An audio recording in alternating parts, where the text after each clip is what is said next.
of this attack. Do we know anything about who might be behind these explosions?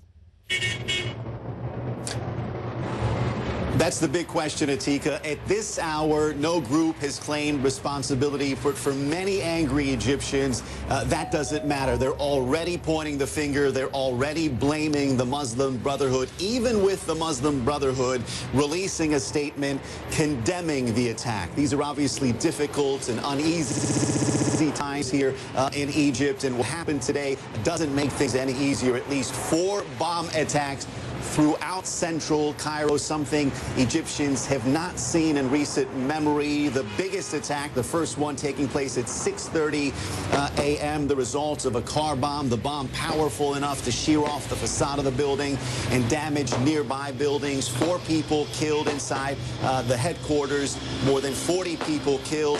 Throughout the day, at least 3 more bomb attacks. These, according to authorities, smaller homemade bombs, but certainly enough to rattle Egyptians. All of this happening, Atika, one day before the big anniversary of the revolution of 2011, 3 years ago. You talk about that anniversary, and I remember it was the euphoria of the revolution, but 3 years later, it seems to be very different. How have things changed since then?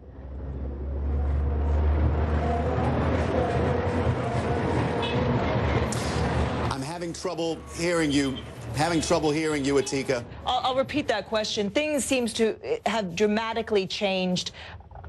What we're going to do is we're going to throw to your package, which I believe will show us just how much that has changed.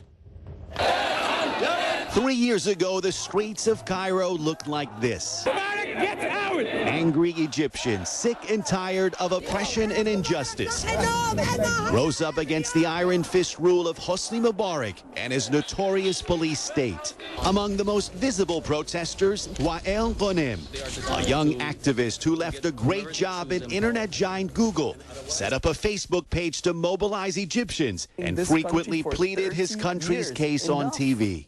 Enough. After just 18 days of protests, Mubarak was gone.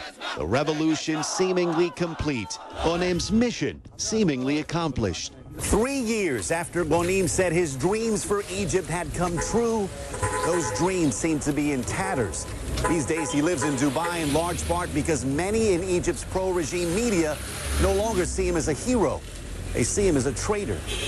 Hello? This private TV channel aired a secretly recorded call with Ghanem to suggest he was a foreign agent out for personal gain.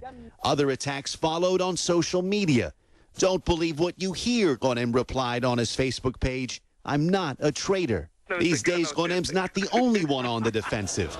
Accusations against him and dozens of other prominent supporters of the revolution have cropped up. Human rights groups say it's part of an intimidation campaign by Egypt's military-backed government. It started last July with the ouster of former President Mohammed Morsi. More than 1,000 Islamist supporters of the Muslim Brotherhood were killed, thousands more detained. But then, rights groups say, authorities started going after secular activists. Scores are now in jail or facing charges. Activist Alaa Abdel Fattah is in jail awaiting trial for illegal protesting and insulting the judiciary. His sister Mona Saif, founding member of the No to Military Trials campaign, convicted of torching a campaign headquarters. Ahmed Mar, Mohammed Adel, Ahmed Duma, all sentenced to 3 years in jail for illegal protesting. They are trying to frighten ordinary people.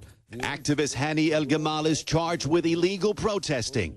The crackdown shows Egypt is going back to autocracy, he says. This is a typical authoritarian regime. In their latest report, Amnesty International said, quote, the demands of the 25 January revolution for dignity and human rights seem further away than ever. Authorities say they're not abusing people's rights, only going after those who break the law. They insist they're fighting for the same rights and freedoms Egyptians fought for in 2011. For now, the government seems to have popular support. Today, the army chief is Egypt's beloved hero, not Wael Ghanem or other faces of the 2011 revolution. But Egypt's embattled pro-democracy activists say, don't count them out. This is part of continuing the revolution. Now, we have Reza Saya with us back live in Cairo. What can we expect then for the actual anniversary that's happening tomorrow? That's so hard to tell, Atika, and these events have further plunged this country into a deep sense of uncertainty, and many people don't know where this country is headed. What we can tell you is that there's this military-backed interim government that's pushing with what they're describing as a transition to democracy, and then you have opponents of this government, the Muslim Brotherhood, supporters of the ousted President Mohammed Morsi, and increasingly secular activists who claim that this is not a legitimate leadership. And then you have a low-level insurgency that's seemingly shifting into something more serious, and that was signaled by the 4 bomb attacks today in central Cairo, Tika. Well, thank you very much for staying on top of that. That's Reza Saya for us live in Cairo. Now, there's much more on this story.